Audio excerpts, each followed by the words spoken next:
네, 말씀 다 잘 읽으셨지요? 네, 에베소서 6장은 4장과 5장에서 계속 이어지는 그리스도인의 실천에 대해서 먼저 전반부에서 다루고 있습니다.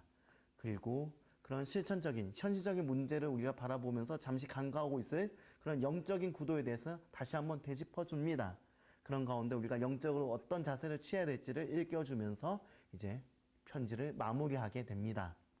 그 결론부에서는 인사를 합니다. 그 인사 가운데는 바울이 정말 하나님의 사랑이 여러분에게 가득하기를 간절히 바랍니다 라는 그런 마음을 담아서 그렇게 축복의 인사를 함으로써, 그들에게 평강을 비는 인사를 함으로써 편지를 아름답게 마무리하게 됩니다.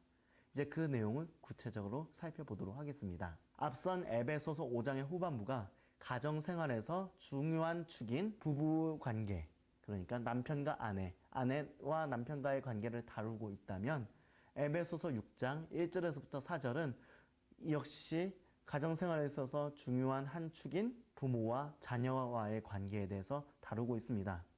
자녀는 주 안에서 부모님께 순종해야 합니다. 부모는 역시 자녀를 노엽게 말고 주의 교양과 훈계로 양육해야 합니다. 바울은 확실히 어느 한쪽에만 치우치지 않습니다. 그는 부모와 자녀 양쪽에게 모두 일정한 책임을 요구합니다. 5절에서부터 9절은 주인과 종들 간의 관계를 다룹니다. 사실 이 말씀은 오늘날의 노사 관계와는 딱 맞아떨어지진 않습니다. 왜냐하면 당시 바울이 염두에 뒀던 것은 당시 가정 안에 있었던 또 다른 관계, 그러니까 부모와 자녀들과의 관계, 또 앞서 살펴봤던 부부, 그러니까 남편과 아내와의 관계와 또 다른 차원의 그런 가정 안에서 존재하는 그런 관계, 그러니까 주인과 종들과의 관계에 대해서 언급하고 있는 것이기 때문이지요. 그러나 어찌되었던 우리는 이 말씀을 통해서도 우리의 인간관계 속에서 우리가 어떻게 행동할 수 있을지, 우리가 일하는 직장에서 또 우리가 또 나중에 장차 나의 사업을 하게 되었을 때 내가 함께 일할 그런 나의 직원들, 나의 동역자들, 나의 종업원들에 대해서 어떻게 돼야 될지에 대해서 우리는 생각할 수 있게 됩니다. 앞에서 바울이 여러 관계들에 있어서 강조하듯이 종들에게는 이렇게 말을 합니다. 주인을 대할 때 그리스도께 하듯 섬기라고 그는 말을 하고 있습니다. 눈가림으로 대충 일하지 말고 신실하게 일을 하라고 말합니다. 주인들에게는 또 어떻게 말을 할까요? 너희도 그와 같이 하라고 그는 권면합니다. 그러니까 주인들도 종들을 섬길 때 그리스도 예수를 섬기듯이 정성스럽게 그 종들을 대해야 합니다. 함부로 위협하고 학대해서는 안 됩니다. 왜냐하면 하늘에 우리의 진정한 상전인 하나님이 계시기 때문이지요. 하나님 보시기에 우리는 똑같은 그런 주님의 피조물일 뿐입니다. 사람 위에 사람은 없습니다. 하나님 앞에 우리는 똑같은 인간입니다. 그것을 기억하면서 우리는 서로를 존귀하게 여기면서 서로를 하나님의 형상답게 그렇게 존중하면서 예수님을 대하듯이 대해야 되겠습니다. 바울의 생활 규칙은 그런 시대적인 한계성 속에서도 분명히 한 가지 원칙을 뚜렷하게 보여줍니다. 어떤 관계에서든지 서로가 서로를 대할 때 그리스도 예수를 대하듯이 그렇게 존귀하게 대해야 된다는 것입니다.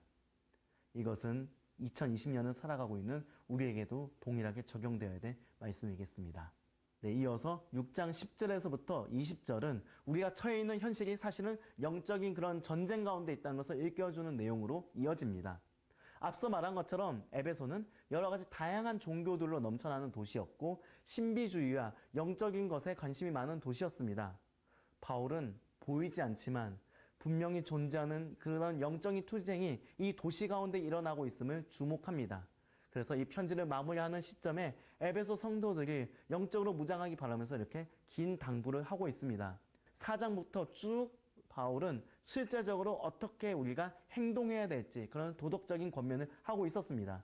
우리 도덕적인 권면을 너무 강조하다 보면은 우리가 영적인 차원을 잊어버리고 일반 윤리로서 기독교의 신앙생활을 하게 됩니다. 그러나 기독교의 신앙생활은 단순한 도덕이 아니지요. 영적인 차원에 계신 그런 주님을 경외하면서 또 영적으로 투쟁을 하면서 우리가 살아야 되는 것이 바로 기독교의 신앙생활입니다. 바울은 그것을 말을 하고 있는 것입니다. 바울은 당시 로마 군병들의 무장을 떠올리면서 어떻게 우리가 영적으로 무장할지에 대해서 일깨워줍니다. 첫 번째로 바울이 우리에게 가지라고 하는 것은 진리의 허리띠입니다. 자, 허리띠는 어떤 것이죠? 당시 군인들의 복장을 따지자면은 군인들의 겉옷을 가운데서 바로 잡아주고 또 다른 무기를 꽂을 수 있게 해주는 그런 역할을 해주는 것이 바로 이 허리띠입니다. 영적인 무장을 할 때 우리가 중심 삼아야 될 것은 바로 하나님의 말씀의 진리입니다. 다른 것이 우리의 중심이 될 수 없습니다. 하나님의 말씀이 우리 신앙생활의 중심이 되어야 됩니다. 그럴 때 우리는 이 영적인 싸움을 감당할 수 있겠습니다. 둘째, 바울은 우리가 의의 호심경을 가져야 된다고 권면하고 있습니다. 호심경은 이 가슴 부위를 막는 그런 갑옷을 의미합니다. 영적인 싸움에서 우리의 호심경이 되어주는 것은 예수 그리스도의 의입니다. 우리를 죄악의 공격에서 막아주는 것은 우리의 의가 아니라 바로 예수 그리스도의 의입니다. 예수 그리스도께서 십자가에서 이루신 그런 온전한 의입니다. 그런 의를 믿으면서 또 그분의 의로우심을 따라서 살아갈 때 우리는 영적인 공격에서 치명상을 입지 않고 승리할 수가 있습니다. 셋째, 평안의 복음이 준비한 것으로 신으라고 말을 합니다. 우리가 신발을 고를 때 어떤 것을 가장 중요하게 생각합니까? 물론 예쁘게 생겼느냐 이것도 중요하겠지요. 그러나 무엇보다도 중요한 것은 이 신을 신었을 때 정말로 이 신이 나에게 편안함을 주는가입니다. 피곤하지 않게 해주는가입니다. 우리에게 참된 안식과 평안을 주는 것은 무엇일까요? 그렇습니다. 바로 예수 그리스도의 복음, 그 하나님 나라의 복음입니다. 하나님께서 우리를 사랑하셔서 예수 그리스도를 보내셨고 그 예수 그리스도를 통해서 우리가 죄에서 구원을 받았으며 마침내 하나님께서는 우리를 당신의 자녀로 삼아주시고 당신의 백성을 삼아주시면서 마침내 하나님 나라의 그런 온전한 도래 가운데 우리가 참된 평안을 누리게 될 것이라는 이 복음, 이것이 우리에게 참된 기쁨과 참된 안식과 참된 자유함과 참된 평안을 주는 것입니다. 그것을 우리 기초로 삼으라고 이렇게 말을 하고 있는 것입니다. 넷째, 믿음의 방패를 가지라고 사도 바울은 권면합니다. 방패는 어떤 도구입니까? 적극적으로 상대방의 그런 적의 공격을 막아내는 그런 도구입니다. 믿음. 이 험한 세상을 살아갈 때 우리가 하나님을 향한 믿음이 없으면 우리는 이런 풍파를 우리에게 밀려오는 그 적들을 헤쳐나갈 수가 없습니다. 우리가 그리스도로부터 힘을 입은 가운데 정말 하나님께서 성령의 선물로 주시는 이 믿음을 가지고 우리가 적극적으로 살아갈 때 주님을 바라보면서 주님을 의지하면서 살아갈 때 우리는 매일매일 우리에게 다가오는 그런 유혹의 공격을 물리칠 수 있습니다. 믿음이 우리를 온전히 굳건하게 세워줍니다. 다섯째, 구원의 투구를 쓰라고 말합니다. 이것은 우리가 장차 얻게 될 이 세상의 총체적인 구원에 대한 소망을 가지라는 것을 의미합니다. 우리가 싸움을 할 때 우리 머리는 무엇을 하고 있죠? 늘 싸움이 끝나서 승리하게 될 것에 대한 그런 소망을 가지고 우리는 싸우게 됩니다. 이때 구원의 투구를 쓰라는 것은 하나님 나라의 그런 총체적인 구원이 이루어질 것을 내 머릿속에서 계속 소망하면서 그렇게 싸워 나가라는 것입니다. 여섯째, 성령의 검을 쓰라고 합니다. 영적인 것으로만 물리칠 수 있습니다. 악한 영의 공격은 역시 선한 영으로서 우리가 물리칠 수 있습니다. 그 선한 영은 무엇입니까? 바로 성령입니다. 영적인 유혹과 많은 죄악의 공격을 물리칠 수 있는 것은 보이는 능력으로 될 것이 아닙니다. 오직 성령 하나님이 주시는 능력과 성령님의 마음, 성령님의 지혜를 품는 것으로만 물리칠 수 있습니다.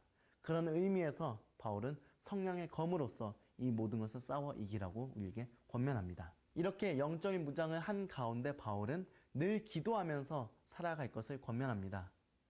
특별히 19절에서 20절에서는 이런 기도에 덧붙여서 자신을 위해서도 함께 기도해 줄 것을 부탁합니다.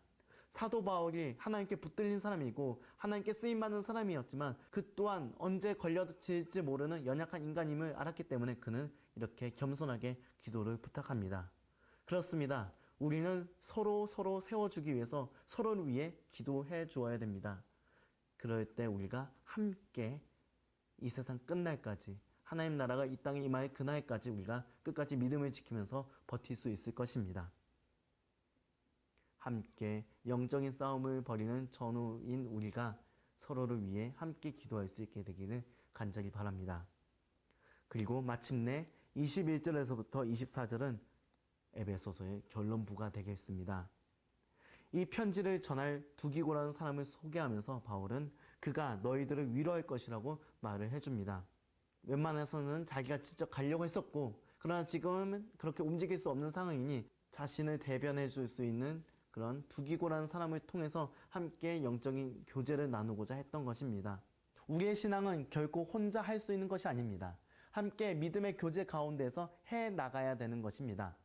사도 바울과 에베소 교회 사람들이 그래 했듯이 우리도 그러한 믿음의 교제를 함께 해 나가야 되겠습니다. 그리고 사도 바울의 마지막 인사를 우리는 주목할 필요가 있겠습니다. 그의 마지막 인사를 우리가 함께 살펴보도록 하겠습니다. 아버지 하나님과 주 예수 그리스도께로부터 평안과 믿음을 겸한 사랑이 형제들에게 있을지어다.